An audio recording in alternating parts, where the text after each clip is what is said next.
أعوذ بالله من الشيطان الرجيم. بسم الله الرحمن الرحيم.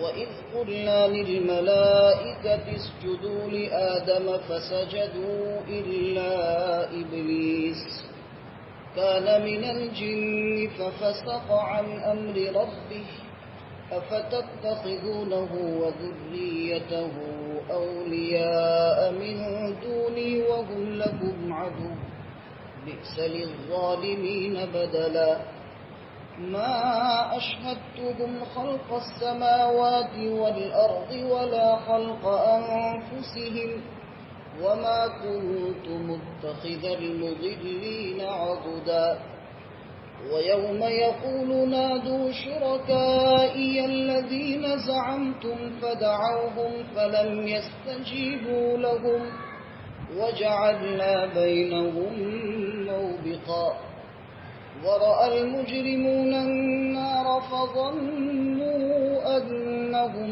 مواقعوها ولم يجدوا عنها مصرفا.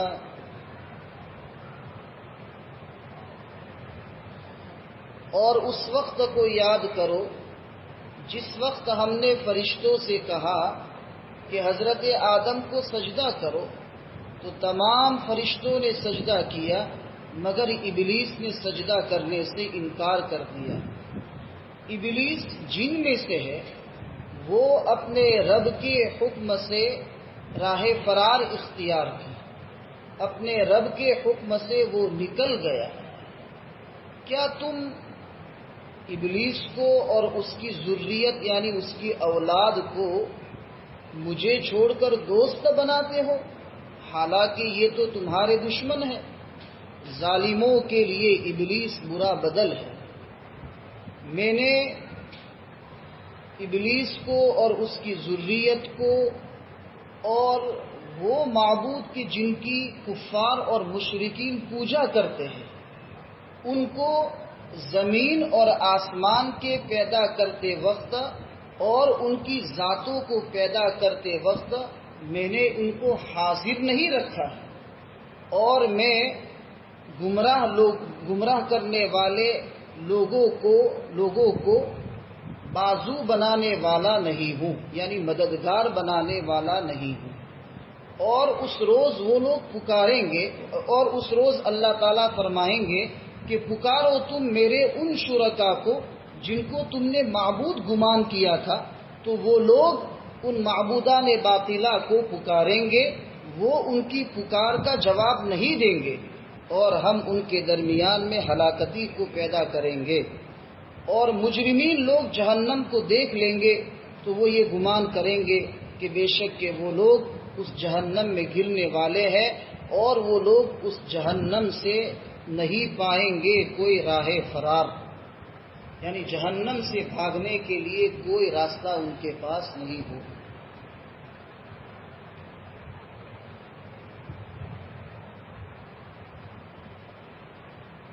گزشتہ کل کے مضمون میں آخری آیت میں اللہ رب العزت نے ہمیں یہ درس دیا کہ دنیا فنا ہونے والی چیز ہے اور آخرت باقی رہنے والی جگہ ہے،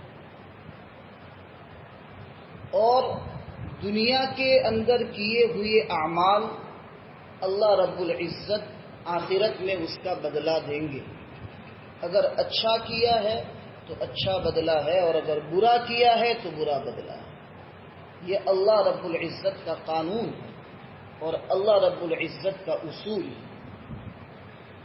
دنیا میں جو بھی گناہ کیے، چاہے صغیرہ ہو چاہے کبیرہ ہو، چھوٹا ہو یا بڑا ہو، سب کا سب نامہ اعمال میں لکھا جائے گا. نامہ اعمال ایک تو فرشتے ہمارا لکھ رہے ہیں اور اللہ رب العزت لوح محفوظ کے اندر بھی اس کو نوٹ کیے ہوئے ہیں. تو گویا کہ انسان کے لیے آخرت میں بچنے کی کوئی شکل نہیں ہوگی. اس لیے اس آخرت کی زندگی میں کامیابی حاصل کرنے کے لیے اپنی دنیا کو بہتر بنانا چاہیے، اور بہتر بنانے کے لیے اللہ رب العزت کے احکامات کے مطابق زندگی گزارنی چاہیے۔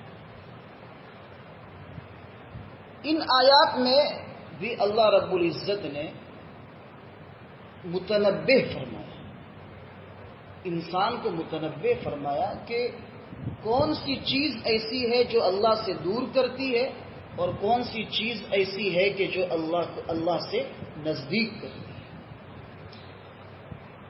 اس میں ایک ابتدائی واقعے کی طرف اشارہ کیا کہ اللہ رب العزت نے جب حضرت انسان یعنی حضرت آدم علیہ السلام کو پیدا کرنا چاہا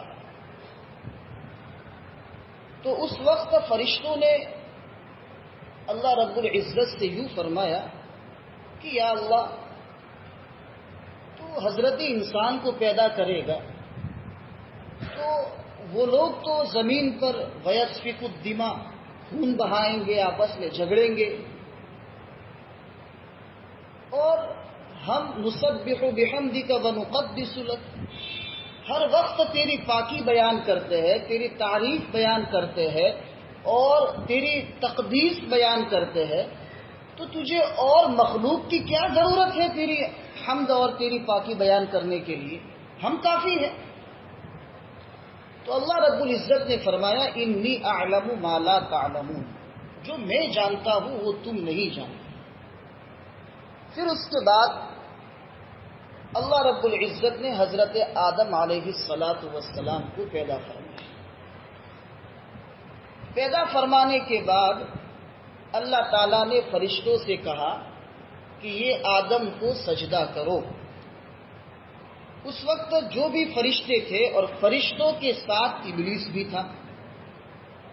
ابلیس فرشتہ نہیں ہے، اس لیے کہ فرشتہ نورانی مخلوق ہے اور ابلیس یہ ناری مخلوق ہے، یعنی نور سے بنائے گئے فرشتے ہیں اور آگ سے بنایا گیا ابلیس ہے۔ تو ابلیس کا تعلق تو جن میں سے ہے جو آگ سے بنی ہوئی مخلوق ہے، جیسے ہم مٹی سے بنے ہوئے ہیں، اسی لیے حضرت آدم کو آدم اس لیے کہتے ہیں کہ ادم کے معنی چمڑا، اور چمڑے کا تعلق مٹی سے ہے، اس لیے ان کو آدم کہا جاتا ہے۔ تو انسان مٹی سے ہے، جنات یہ آگ سے ہے اور فرشتے یہ نورانی مخلوق ہے، اس لیے ابلیس کا تعلق جو ہے فرشتوں سے نہیں ہے۔ بعض حضرات ابلیس کے بارے میں اپنی تقریروں میں اور اس قسم کے وعظ اور نصیحت کی باتوں میں ایسا کہتے ہیں کہ یہ معلم الملکوت تھا، یعنی فرشتوں کا استاد تھا۔ یہ سب باتیں غلط ہے۔ قرآن کے دلائل سے اور احادیث مبارکہ کے دلائل سے یہ باتیں جو ہے معلوم ہوتی ہے کہ بس وہ جن تھا، معلم الملکوت اور فرشتوں کا استاد تھا۔ یہ سب باتیں غلط ہے، بغیر صفحے کی باتیں ہیں، یہ سب باتیں چل پڑی ہے اور لوگ ایک دوسرے سے سن کر وہ سب باتیں بیان کرتے ہیں، لیکن حقیقت کے خلاف باتیں ہیں۔ صرف اتنی بات ہے کہ وہ جان میں سے ہے، یعنی جن میں سے ہے، اور جس طریقے سے حضرت آدم علیہ السلام کی اولاد اور پھر ان کی اولاد یعنی نسلیں جیسے چلتی ہے، اس طریقے سے اللہ رب العزت نے ابلیس کی بھی نسلیں چلائی۔ جیسے ہمارے انسانوں میں نکاح، رشتہ داری، مسلمان، کافر، شیعہ وغیرہ جس طریقے سے فرقے ہیں، اس طریقے سے شیاطین اور جنات کی نسلوں میں بھی اس طریقے سے ہے کہ وہ ان کی بھی اولادیں ہوتی ہے، ان میں بھی مومن ہوتے ہیں، ان میں بھی کافر اور مشرک ہوتے ہیں، مختلف جیسے مذہب والے ہمارے انسانوں میں ہوتے ہیں، اس طریقے سے شیاطین اور جنات کی اولاد میں بھی اس قسم کی چیزیں ہوتی ہیں۔ جس طریقے سے انسان اللہ کے احکام کا پابند ہے، اسی طریقے سے شیاطین کی اولاد اور ان کی ذریت بھی اللہ رب العزت کے احکام کے پابند ہے۔ اسی لیے نبی کریم صلی اللہ علیہ وسلم نے مستقل جنات کے پاس جا کر، جناتوں کی جماعت کے پاس جا کر ان کو قرآن کریم سنایا، اور جب اصل میں نبی کریم صلی اللہ علیہ وسلم کی بعثت سے پہلے جب جنات حضرات جب آسمان پر جاتے تھے، یہ اللہ نے ان کو طاقتیں دے رکھی ہے. جنات کو جو طاقتیں اللہ نے دی ہے وہ انسان کو وہ طاقتیں اللہ نے دی نہیں. وہ آسمانوں پر جاتے تھے اور فرشتوں کی باتیں، وحی کی باتیں سن کر ان میں سے کوئی بات ان کو سمجھ میں آئی، کوئی نہ آئی، تو ایک بات کو لے کر وہ نجومی اور پنڈت لوگوں سے وہ شیاطین کہا کرتے تھے، اور پھر وہ اس ایک صحیح بات میں 100 جھوٹ ملا کر لوگوں کے سامنے وہ باتیں بیان کرتے تھے، اور پھر لوگ یہ سمجھتے تھے کہ یہ نجومی اور یہ پنڈت جو ہے نا یہ غیب کی باتیں جانتا ہے. تو یہ نبی کریم صلی اللہ علیہ وسلم کی بعثت سے پہلے تھے. لیکن جب نبی کریم صلی اللہ علیہ وسلم کو اللہ رب العزت نے دنیا میں مبعوث فرمایا تو یہ ان کا جو سلسلہ اوپر جانے کا ہے، آسمانوں کے اوپر جانے کا، وہ اللہ تعالیٰ نے بند کر دیا نبی کریم صلی اللہ علیہ وسلم اور آپ کے امت کے اعزاز اور اکرام میں. اس لیے بہت سی مرتبہ ہم آسمان میں دیکھتے ہیں کہ ستارہ جو ہے نا ٹوٹتا ہے، جیسے آگ کی طرح نیچے اترتا ہے. بہت سی مرتبہ ہم دیکھتے ہیں. اصل میں شیاطین جب آسمان کی طرف فرشتوں کی باتیں سننے کے لیے جاتے ہیں تو اللہ رب العزت نے آسمان کے فرشتوں سے یہ کہا ہے، یہ حکم دیا ہے کہ شیاطین کو ستارہ مارا جائے. اس کو عربی زبان میں کہتے ہیں شہاب ثاقب، اور قرآن میں بھی اس کا تذکرہ ہے فَأَتْبَعَهُ شِهَابٌ ثَاقِبٌ. جب وہ سننے کے لیے جاتے ہیں تو ان کے پیچھے آگ کا ایک ستارہ آگ کی شکل میں ان کو مارا جاتا ہے اور پھر وہ جل کے راکھ ہو جاتا ہے. تو یہ اس امت کا اکرام اور اس امت کا اعزاز ہے. تو نبی کریم صلی اللہ علیہ وسلم کی بعثت کے بعد جب جناتوں نے یہ دیکھا کہ یار ہم لوگ تو پہلے جایا کرتے تھے، لیکن اب ہمارے لیے آسمان کے دروازے اور آسمان کے راستے کیوں بند ہو گئے، تو انہوں نے دیکھا کہ دنیا میں اس کی تحقیق کرنی چاہیے. تو وہ لوگ مدینے میں پہنچے اور ایک قول کے مطابق مکہ میں بھی پہنچے. تو مدینے میں دیکھا کہ نبی کریم صلی اللہ علیہ وسلم نماز پڑھا رہا ہے مسجد نبوی کے اندر. تو جب انہوں نے قرآن کریم کو سنا تو انہوں نے کہا کہ اس سے بڑھ کر اور کوئی کلام نہیں ہو سکتا کہ جس کی وجہ سے ہمارے لیے آسمان کے دروازے بند ہوئے. پھر فرشتے نبی کریم صلی اللہ علیہ وہ جنات لوگ جو ہے نبی کریم صلی اللہ علیہ وسلم سے ملے اور آپ سے وقت لیا، اور عشاء کی نماز کے بعد نبی کریم صلی اللہ علیہ وسلم نے ایک وادی میں حضرت عبداللہ ابن مسعود رضی اللہ تعالیٰ عنہ کو لے کر آپ گئے. کہا کہ چلو میرے ساتھ عشاء کے بعد. پھر ایک گول دائرہ بنا دیا ایسے ہی کر کے، کہا کہ تم اس دائرے میں بیٹھ جاؤ، یہاں سے آگے تم کو نکلنا نہیں ہے، میں ایک جگہ پر جا کر آتا ہوں. پھر اس کے بعد نبی کریم صلی اللہ علیہ وسلم نے جناتوں کو قرآن کریم سنایا. پھر انہوں نے یوں کہا کہ انا سمعنا قرآنا عجبا، یہ جنات کہہ رہے ہیں کہ ہم نے عجیب و غریب قرآن سنا، یہدی بہ الی الرشد فآمنا بہ، کہ اس کے ذریعے سے تو سیدھی راہ معلوم ہوتی ہے، ہم تو اسی قرآن کے ہو کر رہ گئے. فآمنا بہ. پھر اس کے بعد انہوں نے فرمایا جناتوں نے وَلَن نُشْرِكَ بِرَبِّنَا أَحَدًا، ہم ہمارے رب کے ساتھ کسی اور کو شریک نہیں ٹھہرائیں گے. یعنی سب جنات کی پوری جماعت مومن ہو گئی. تو یہ جناتوں میں بھی جس طریقے سے ہمارے انسانوں میں مسلمان، کافر، مشرک، مختلف مذہب کے لوگ ہوتے ہیں، اس طریقے سے جنات کی اولاد کے اندر بھی اور ان کی نسلوں میں بھی مختلف فرقے اور مختلف مذہب کے لوگ ہوتے ہیں. خیر، حضرت آدم علیہ السلام کو سجدہ کرنے کا حکم دیا. اتنی بات تو ہے ابلیس میں کہ وہ فرشتوں کے ساتھ رہتا تھا، اور صحبت اچھے لوگوں کی ہو تو انسان میں اچھی چیزیں آ جاتی ہیں. اچھے لوگوں کے ساتھ رہتے ہیں تو اللہ تعالیٰ ان اچھے لوگوں کی صحبت کی وجہ سے اچھائیاں ہم میں بھی پیدا کرتے ہیں۔ تو عبادت کا ذوق اس میں تھا، ابلیس میں عبادت کا ذوق بھی تھا، اس کے اندر علم بھی تھا، لیکن اللہ کا عشق نہیں۔ اس لیے اللہ تعالیٰ نے سب سے کہا، فرشتوں سے اور ابلیس سے کہا کہ چلو حضرت آدم کو سجدہ کرو۔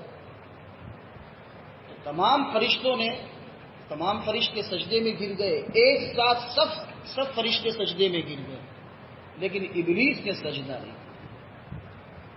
تو اللہ تعالیٰ نے فرمایا کہ بھئی تم نے کیوں سجدہ نہیں کیا؟ تو کہا کہ انا خیر من، میں تو حضرت آدم سے بہتر ہوں۔ تو جو بہتر ہو وہ اپنے سے کم درجے کے مخلوق کو کیسے سجدہ کرے گا؟ اللہ کے حکم کے سامنے اس نے اپنی عقل دوڑائی۔ تو کہا کہ تم کیسے بہتر؟ تو کہا خلقتنی من نار وخلقتہ من طین، آپ نے مجھ کو تو آگ سے بنایا اور ان کو مٹی سے بنایا، اور مٹی کو اگر اوپر بھی اچھالے تو وہ نیچے کی طرف آتی ہے، اور آگ اگر نیچے بھی جلائے تو اوپر کو جاتی ہے۔ میں تو اوپر والا ہوں، تو اوپر والا نیچے والے کو کیسے سجدہ کرے؟ اس نے عقل سے جو ہے یہ سب دلائل پیش کیے اللہ رب العزت کے سامنے۔ تو اللہ تعالیٰ نے پھر اس کو راندے درگاہ کر دیا، اپنے دربار سے اس کو ہٹا دیا، بھگا دیا اس کو۔ اس نے جاتے وقت یوں کہا کہ یا اللہ مجھے مہلت دیجیے، قیامت تک مجھے مہلت دیجیے، میں تیرے اس آدم علیہ السلام، تیرے بندے حضرت آدم کی اولاد جو ہوگی اس کی یعنی ان کی اولاد کو میں بہکاؤں گا اور جنت کے راستے سے دور کر کے جہنم میں گرانے کی کوشش کروں گا۔ اب اس نے جو اس وقت اللہ کے سامنے جو بات کہی، اس نے کہا کہ ثم لآتینہم من بین ایدیہم ومن خلفہم وعن ایمانہم وعن شمائلہم ولا تجد اکثرہم شاکرین۔ عجیب آیت ہے یہ کہ اس وقت ابلیس نے یوں کہا اللہ تعالیٰ کے سامنے کہ میں تیرے بندوں کے سامنے بہکانے کے لیے کبھی ان کے سامنے سے آگے سے آؤں گا، کبھی ان کے پیچھے سے آؤں گا، کبھی ان کے دائیں سے آؤں گا اور کبھی ان کے بائیں سے آؤں گا۔ 4 سمتیں اس نے بیان کی، 6 سمتیں ہیں، اوپر اور نیچے کی بات نہیں کی اس نے۔ سامنے سے آؤں گا اور پیچھے سے آؤں گا، دائیں سے آؤں گا اور بائیں سے آؤں گا، اور اس طریقے سے بہکاؤں گا کہ اس کا نتیجہ یہ ہوگا کہ یا اللہ تو ان میں سے اکثر لوگوں کو شکر ادا کرنے والے یعنی اکثر لوگوں کو شکر ادا کرنے والے نہیں پائیں گے، یعنی ناشکرے ہوں گے، اور ناشکرے اللہ تعالیٰ کو بالکل پسند نہیں۔ تو اللہ تعالیٰ نے فرمایا جا اخرج، نکل جا تو یہاں سے، تجھے جا مہلت دے دی گئی۔ اس لیے جناتوں کی عمریں بھی زیادہ ہوتی ہیں، 1000 سال، 1500 سال۔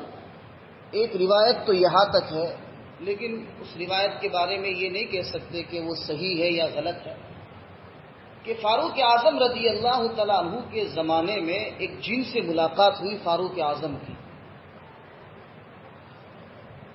تو وہ پہاڑ کے اوپر تھا، کسی پہاڑ کے اوپر۔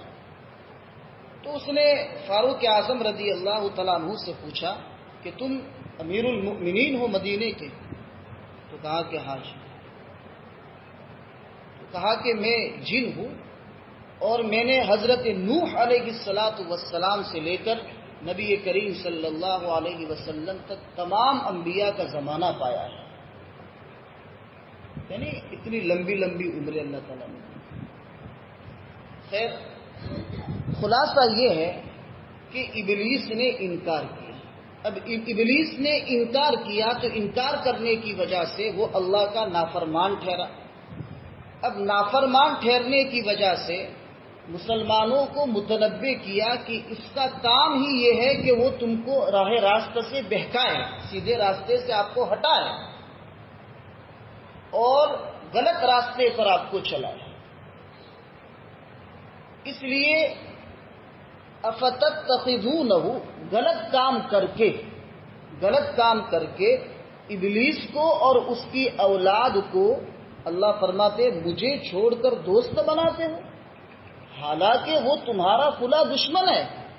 قرآن کریم میں ایک جگہ پر تو فرمایا فَاتَّخِذُوهُ عَدُوًّا، اس کو تم دشمن بناؤ، اس کو تم دشمن بناؤ، دشمن سمجھو۔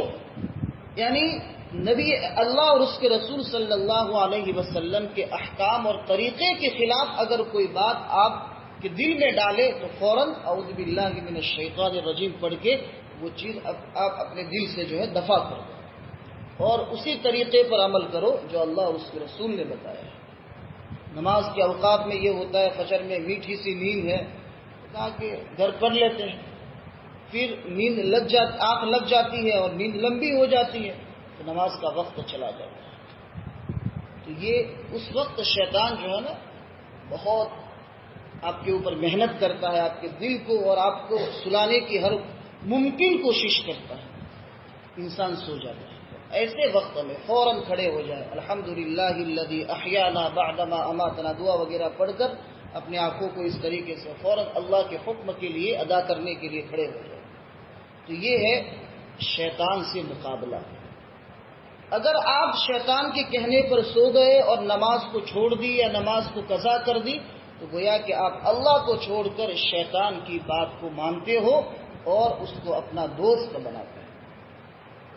اللہ تعالیٰ فرماتے ہیں کہ تم لوگ شیطان کو اپنا معبود اور اس کی باتوں کو کیوں مانتے ہو؟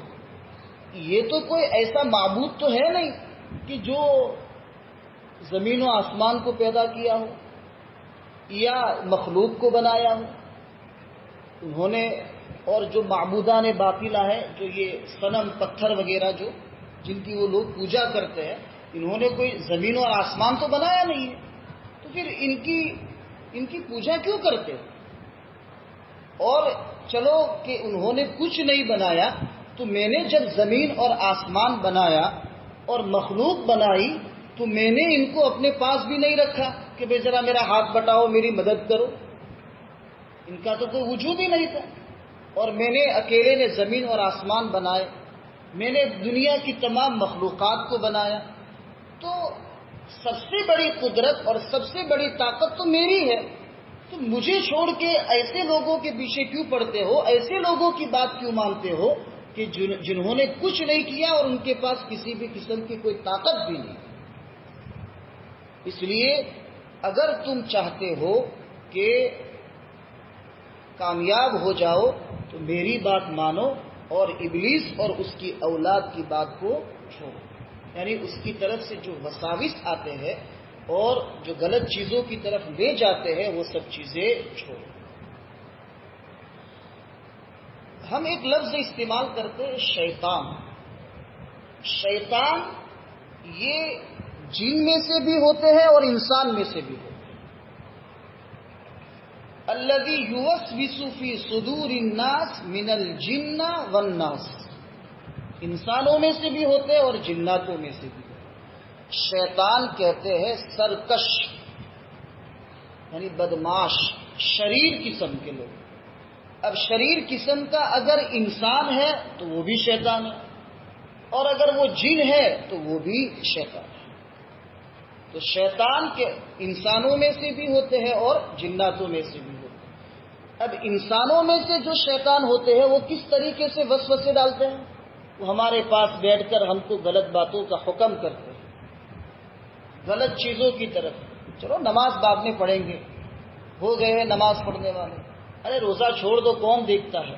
تو یہ شیطان ہے، یہ انسانوں میں سے شیطان ہے جو آپ کو غلط کام کرنے پر مجبور کرتے ہیں اور آپ کو اس قسم کی باتیں کہہ کر آپ سے فرائض اور آپ سے واجبات کو چھڑواتے ہیں اور آپ ان کی باتوں میں آ جاتے ہیں۔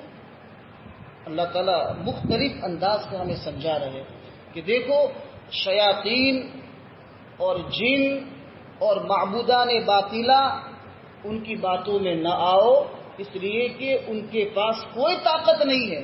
اگر تم ان کی بات مانو گے تو کل قیامت کے دن وہ آپ کی سفارش نہیں کروائیں گے، اس لیے کہ ان میں آپ کی یعنی سفارش کروانے کی طاقت نہیں ہے۔ بلکہ ایک جگہ پر تو اللہ تعالیٰ نے فرمایا کہ اے لوگوں ضرب مثل فاستمعوا له، ایک مثال اللہ تعالیٰ بیان کرتے اس کو غور سے سنو. اللہ نے خود فرمایا قرآن میں کہ اس کو غور سے سنو. ان الذین تدعون من دون اللہ لن يخلقوا ذبابا ولو اجتمعوا له، کہ اے کفار اور مشرکین کی جماعت، تم لوگ جن باطل معبودوں کو پوجتے ہو، پتھر کی شکل میں، پتہ نہیں کون کون سی درختوں کی شکل میں، سمندروں کی شکل میں، تم جن کو اپنا معبود سمجھتے ہو، ان تمام معبودوں کو اگر جمع کیا جائے تو ان تمام معبودوں نے مل کر ایک مکھی بھی نہیں بنائی. لن يخلقوا ذبابا ولو اجتمعوا، اور وہ مکھی بھی نہیں بنا سکتے. بلکہ آگے فرمایا کہ جیسے بتوں کے سامنے وہ تھال رکھتے ہیں اور تھال میں کچھ مٹھائیاں وغیرہ لڈو وغیرہ اس میں رکھتے ہیں. وَإِن يَسْلُبْهُمُ الذُّبَابُ شَيْئًا لَا يَسْتَنقِذُوهُ، اگر تمہارے جو معبود ہے ان کے سامنے اگر کوئی چیز رکھی ہوئی ہے، اس میں سے ایک مکھی یعنی مچھر اگر کوئی معمولی سی بھی چیز اٹھا کر لے جائے ان کے سامنے سے، تو اتنا سا بھی یعنی شکر کے دانے کے برابر بھی وہ اپنی چیز بچا نہیں سکتے، مچھر کو روک بھی نہیں سکتے. اب یہ اتنا بھی اپنا نہیں کر سکتے تو تمہارا کیا کریں گے؟ اس لیے اللہ تعالیٰ متنبہ کر رہے ہیں کہ ایسی مخلوق کو معبود نہ سمجھو، وہ کل قیامت کے دن تمہارا کچھ نہیں کریں گے. نہ انہوں نے کچھ بنایا ہے، نہ میں نے زمین و آسمان کو بنایا، اس وقت ان کو بطور مددگار کے اپنے پاس رکھا ہے. کچھ نہیں، میں نے ان کو اپنے پاس رکھا نہیں ہے، اور وہ بے سہارا اور بے طاقت ہے. پھر اس کے بعد اللہ تعالیٰ قیامت کے دن ان کا کیا حال ہوگا اس کو بیان فرماتے ہیں کہ اللہ تعالیٰ اس روز یعنی قیامت کے دن فرمائیں گے نادوا شرکائی الذین زعمتم، کن کو فرمائیں گے؟ کفار اور مشرکین، اور وہ مسلمان جو ابلیس کی باتوں کو مانتے تھے، شیاطین کی باتوں کو مانتے تھے اور اللہ کے احکام کے خلاف زندگی گزارتے. اللہ تعالیٰ حفاظت فرمائے. معاملہ بڑا کٹھن ہو جائے گا بزرگوں. تو اللہ تعالیٰ کہیں گے کفار اور مشرکین سے، پکارو تم ان معبودوں کو جن کو تم نے میرا شریک ٹھہرایا تھا، اور تم نے یوں کہا تھا کہ یہ تو اگرچہ کچھ نہیں کر سکتے لیکن بھگوان کے سامنے جو ہے نا وہ ہماری سفارش کریں گے. ایسے ہندو لوگوں کے الفاظ ہیں کہ بھگوان کے سامنے یہ ہماری سفارش کریں گے. اب اللہ تعالیٰ کہیں گے چلو ان کو بلاؤ، یہ جو تمہاری امبے ماں ہے، تمہاری کاڑکا ماں ہے، جتنی بھی مائیں تم نے بنا رکھی ہے اللہ کو چھوڑ کر، ان کو تم میرے سامنے بلاؤ. اب دعوہم، یہ لوگ آواز لگائیں گے، پکاریں گے، لیکن ان میں سننے کی طاقت کہاں ہے؟ فلم یستجیبوا لہم، تو وہ ان کی بات کا جواب نہیں دیں گے، وہ معبودان باطل. پھر اس کے بعد اللہ تعالیٰ ان کو جہنم میں ڈال دیں گے، ہلاک کر دیں گے. یعنی جتنے وہ یعنی کفار اور مشرکین کو بھی اور ان کے جو باطل معبود ہیں ان تمام کو اللہ تعالیٰ جہنم میں ڈال دیں گے. تو وہ پتھر کہیں گے جہنم میں جانے کے بعد کہ جہنم تو انس اور جن کے لیے بنائی گئی ہے، تمہاری وجہ سے ہم بے جان بھی جہنم میں آ گئے. پھر جب یہ نظارہ کفار اور مشرکین کل قیامت کے دن دیکھیں گے کہ ہم نے تو دنیا میں جن ماؤں کو اور جن دھرتی کو جن کو بھی معبود بنایا تھا، یہ تو ہمارے لیے کسی بھی کام کے ثابت نہیں ہو رہے، اس لیے اب ان کو یقین ہو جائے گا کہ اب جو ہے انہم مواقعوہا، وہ لوگ جہنم میں گرنے والے ہیں. اور پھر اس وقت وہ ان کو یقین ہوگا، جیسے دنیا میں یہ ہوتا ہے کہ بھئی کسی کے بارے میں ایک وارنٹ ظاہر ہو گیا کہ بھئی ان کو جیل میں ڈال دینا ہے، تو انسان جب تک پولیس کے ہاتھ میں نہیں آتا اور فرار اختیار کرنے کی کوئی شکلیں سوچتا ہے کہ کیا کروں کہ میں کسی نہ کسی طریقے سے جیل میں جانے سے بچ جاؤں، تو انسان بھاگنے کی کوشش کرتا ہے. تو جہنم میں یعنی آخرت میں بھی کفار یہ سوچیں گے کہ چلو کچھ کرے، لیکن یہ کہیں گے کہ بھاگیں گے تو کہاں بھاگیں گے، بھاگنے کی ان کے لیے کوئی جگہ نہیں. اس لیے اللہ رب العزت جو ہے ہمیں اس رکوع میں، پورے رکوع میں ہمیں یہ درس دے رہے ہیں کہ شیاطین کی چاہے وہ انسان میں سے ہو، یعنی برے ساتھی اور برے دوست، ایسے لوگوں کی صحبت سے بچنا چاہیے۔ دوست ایسا رکھو کہ جو ہمیں اچھے کام کی نصیحت کرے اور بھلے کام کی طرف بلائے اور اپنے ساتھ جو ہے اچھی جگہوں پر لے جائے۔ ایسے دوستوں کے ساتھ نہ رہو کہ جو آپ کو برائی کا حکم کرتے ہیں، اور شیاطین اور جن میں سے ان کی باتوں کو جو ہے آپ نہ مانو بلکہ اللہ کی باتوں کو مانو۔ علامہ راضی رحمۃ اللہ علیہ نے ایک حدیث لکھی ہے کہ حضرت ابراہیم علیہ السلام نے اللہ تعالیٰ سے پوچھا کہ اللہ، یہ شیطان جو جن ہے، ابلیس ہے، وہ لوگوں کے دلوں میں کیسے وسوسے ڈالتا ہے؟ وہ مجھے میرے سامنے وہ طریقہ ظاہر کر۔ تو اللہ تعالیٰ نے بطور معجزہ کے حضرت ابراہیم علیہ السلام کے سامنے وہ طریقہ ظاہر فرمایا۔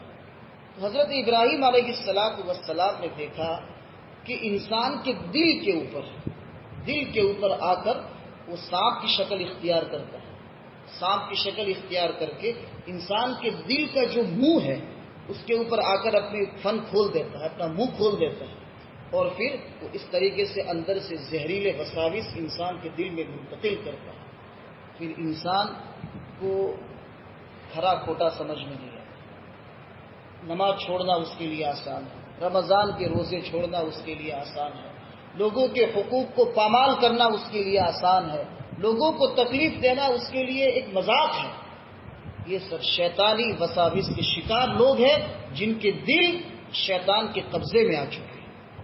ایسے دلوں کے اوپر اللہ تعالیٰ یہ فرماتے ہیں کہ محنت کرنے کی ضرورت ہے اور ایسے وساوس سے بچنے کی ضرورت ہے، اور ایک اللہ کے احکام کے مطابق اور نبی کریم صلی اللہ علیہ وسلم کے طریقے کے مطابق زندگی گزارنے کی ضرورت ہے۔